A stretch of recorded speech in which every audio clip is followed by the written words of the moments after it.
Honorable guests, dear participants, thank you for the opportunity to share with you the CAC perspective on one of the most important topics of the time, energy. I will try not to repeat the previous speakers, but policy and business perspective are very much intertwined, and it's very difficult to separate actually the policy, regulatory, global and energy markets developments, especially in the light of the war in Ukraine and also the energy crisis.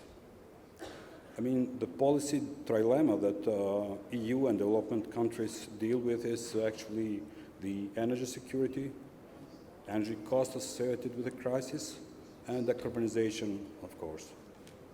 And this is more or less valid for the whole region, but in our case, albeit is significantly higher on the downside social effect, actually, especially given the GDP size of the country here, and low disposable income of the population. Now, we are here actually at the crossroad of the energy transition, and we are there at the midst of the crisis, energy crisis. So actually, we have to be very aware that actually this transition is so difficult to do as an isolated island.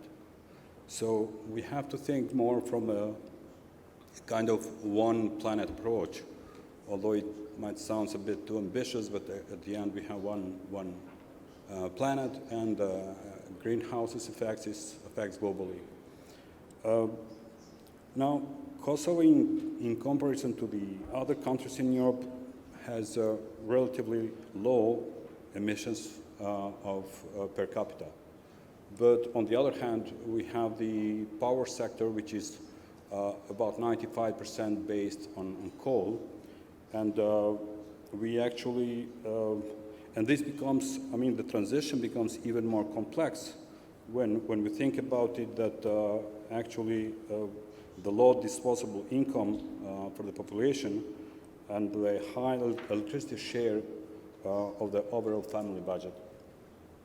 But also we have to actually be very aware and prioritize the security of supply of energy and the sustainability of it, meaning the transition from coal to the renewable energy has to be a bit more balanced and gradual, because we cannot just jump from today where we are to tomorrow where we want to be. Changing the operation model that we as a company have and transformation to the green energy, to renewable energy, will demand significant structural changes in the business model.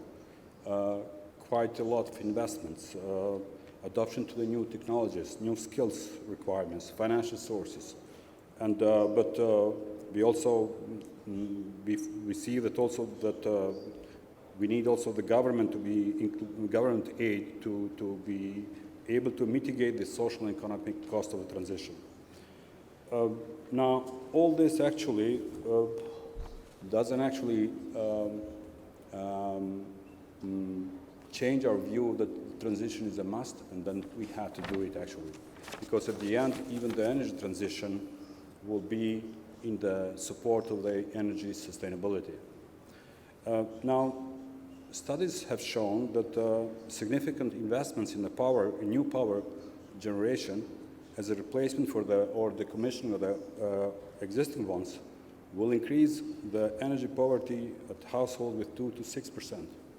I mean, this we have in the World Bank study of 2019 as well.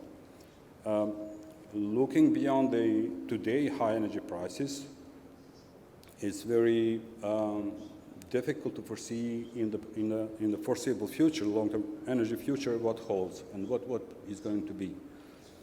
But I guess CAC, same as the other companies globally, faces the conflicting pressures of to provide now for the energy, the base load of energy, while on the other hand we have to accelerate for the new energy transition for the future carbon neutral energy. Today, we are, as company, we are 100% reliant on coal, which is dominant source of the greenhouse effect, gases actually. But nevertheless, we have very ambitious plan in reducing the greenhouse gases and moving toward the energy transition. So just to mention a couple of them that we have, let's say, environmental upgrade at the Kosovo B power plants. We have the DANOX and ESP project with EU, a project that is funded by EU for about 76 million euro. We already have in pipeline 2 projects for the solar power plants. So we have 1 megawatt with KfW and European Investment Bank.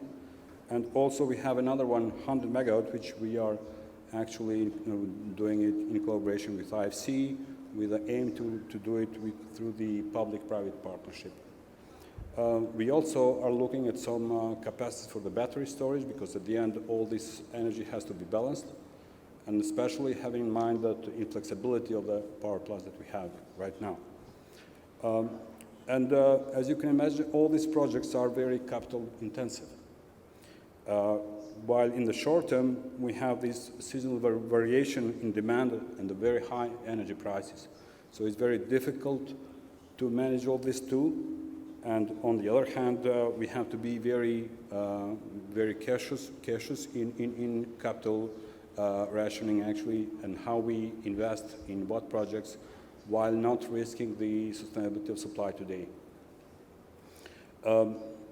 Just to mention as an example, the current electricity demand in Kosovo during the winter time peaks between 1,200 to 1,400 megawatts at the peak of it, which actually significantly exceeds the power generation that we have, let's say, around 800 megawatts in KEC.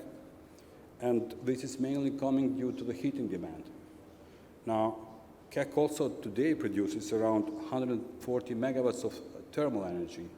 And we have the ability with just a marginal investment to increase it to 300 megawatts, which actually will address this gap between the, let's say, winter season and the base load of the consumption also in the country. Now, do we need additional capacities? The answer is clearly yes. Now, we have to be balanced in terms of what we build today will lead us to the end goal of the Green Deal agenda, that at 2050 we are a carbon neutral company as well, because that means actually the core existence of our company as a company as well.